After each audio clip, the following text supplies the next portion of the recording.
I was shocked to learn that Trudeau is still going full tilt, buying tens of millions of doses No, yes. of vaccines. Tell me the stats. I haven't been following this. This comes as a bit of a surprise to me. Well, it's not only a surprise, but 90 million doses this year have been purchased by Trudeau, 90 million next year. Every vaccine distributed in Canada is approved by Health Canada because it's safe and effective. The premise of the vaccines were quite simple. They're 100% effective. They'll get you to herd immunity. All we need is 60 to 70% of the population, 2 dose, and we're free. If we get 60 to 70%, well, in fact, we got about 80%, and everyone got 2 doses, and it didn't do anything. So the question I put to Justin Trudeau or his government is, if you knew that these doses were what you said or advertised and that they work 100% or 95% efficacy, that's all we heard, and all we need is 2 shots and we're free and we got herd immunity, then why would you enter into a multi-year contract? Entering into a multi-year contract is an admission that these vaccines didn't work from the beginning, because you would need it if they worked. So in my view, again, in my critical thinking, this is a massive fraud committed by a massive fraud company that has been found guilty with the biggest fraud in history. And simply, they did an arrangement to enrich certain people and probably politicians. Ursula von der Leyen must immediately and unconditionally resign from her position as President of the European Commission due to the fact that her actions are currently criminally investigated by the European Public Prosecutor's Office.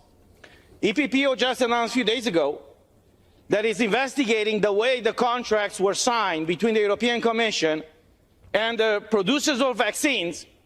And this is what the Court of Auditors just stated in a report released a few days ago, and I quote, "The Commission has signed, up to November 2021, 71 billion euros worth of contracts on behalf of the member states to purchase up to 4.6 billion COVID-19 vaccine doses. That means that she purchased 10 doses of vaccines for every EU citizen based on contracts that were never released to the public. This is how the contracts that she signed with these pharmaceutical companies were released to the public.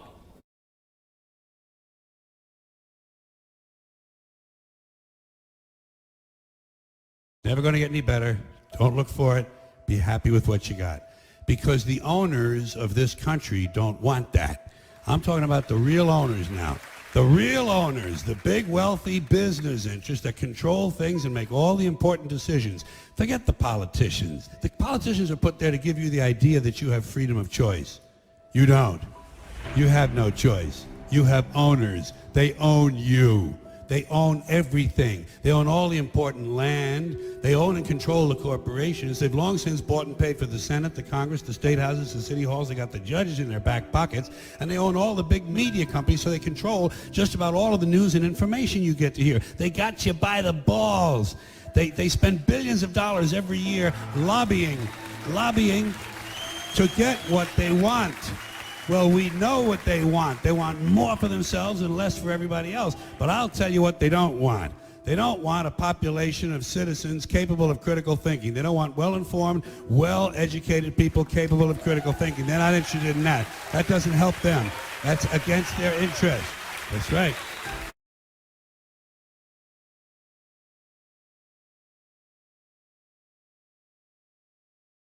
Yeah. You know, you're referring to Pfizer paying a $2.3 billion fine for disruptive practices. You know, we still don't know which company it was, paid $50,000 to bribe the boss of Unifor Union. I think it's shocking that that has not been shone a light on. I wonder if it's because maybe is it really true that the head of Unifor was the only person in the country in public office who took a $50,000 cash payoff? I doubt he was the only one. He's the only one who so far has been caught. And the fact that the rest of the establishment has not named the company. I got to give it to Pfizer because, you know, they are the largest fraudulent criminal fine in history. And that was, I think, a dozen years ago. But I think they learned something And they learned, how do we do it better? And how they did is they co-opted the media. Yeah. Every ad I watch on TV. So once you got the media on side and you do your both, I'll call it legal bribery by buying tons of ads. And this is why Fox News probably got rid of Tucker Carlson. He looked at it and said, hey, why are we on the side of Pfizer when we should be on side of citizens?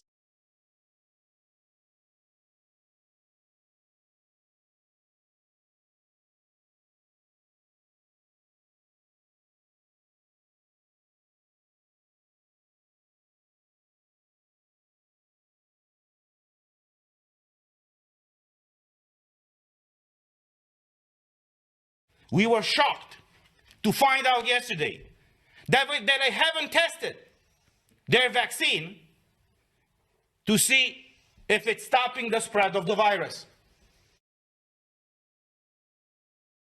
Anywhere you look, this administration seems to be, amplifying lies, suppressing truth. We got all of that firsthand from the Twitter files. Well, I appreciate Representative and Chairman Jordan's leadership on that. I think it's very important to shine a light on the weaponization that actually has happened from this Biden administration. My testimony was based on the lawsuit that we filed, where we uncovered when we filed that lawsuit last year before the Twitter files. The Twitter files then amplified what we knew, which was this vast censorship enterprise. And I don't care what your political stripe is. This ought to scare the bejesus out of everybody. The fact that the government was colluding with some of the most powerful and biggest companies in the history of the world to suppress millions of Americans' voices. I mean, this is Orwellian stuff. So whether it was having special portals where they could communicate and say, take this down, and they'd say, we took it down, what else can we do? We discovered when we took Fauci's deposition that when Fauci spoke, big tech censored, that's clear. And then we also, just across the board, through a myriad of agencies, they were very involved in suppressing speech, deplatforming people. This was a real ministry of truth that they had operating, and we got to make sure this never happens again. The First Amendment is our ability to express ourselves, a pressure release valve. You can't have the federal government with its vast power and authority working with big tech companies or any media company to suppress speech, and that's exactly what was happening. It was broader and more destructive than people realize.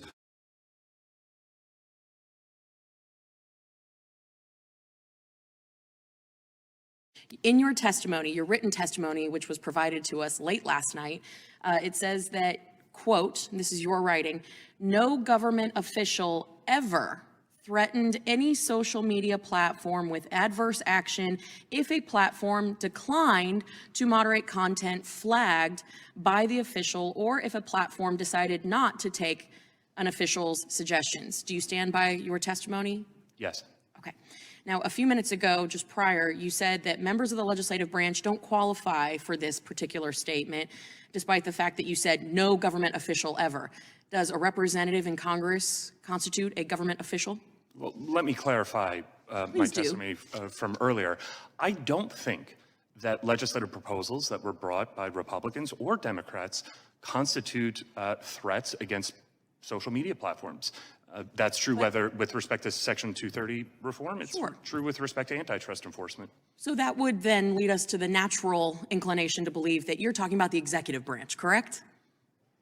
Being government officials. So government officials like the Deputy Assistant to the President and Director of Digital Strategy like Robert Flattery, or the White House Senior Advisor like Andrew Slavitt, or the NSC staffer Katie Colas, or the Deputy Assistant to the President, or the White House Digital Director, or the Press Secretary for the First Lady, or the NSC Director for Counterterrorism, the Chief of Staff for the Office of Digital Strategy, the Director of Strategic Communication and Engagement, the White House Associate Counsel, Associate Director for Communications, the Deputy Director of Digital Strategy, and the Strategic Director of Digital Communications. Those are government officials, correct? Yes. Okay, and what's so interesting is that all of these members of the executive branch, all of them have communications, thousands of emails between them and Twitter and Meta officials where they demand that posts be taken down and censored. Well, the first thing to do, of course, is take away your freedom to speak. And if you can't say what you really think, then you're not a free person, you're a slave. And once you are, then there's really nothing they can't do to you.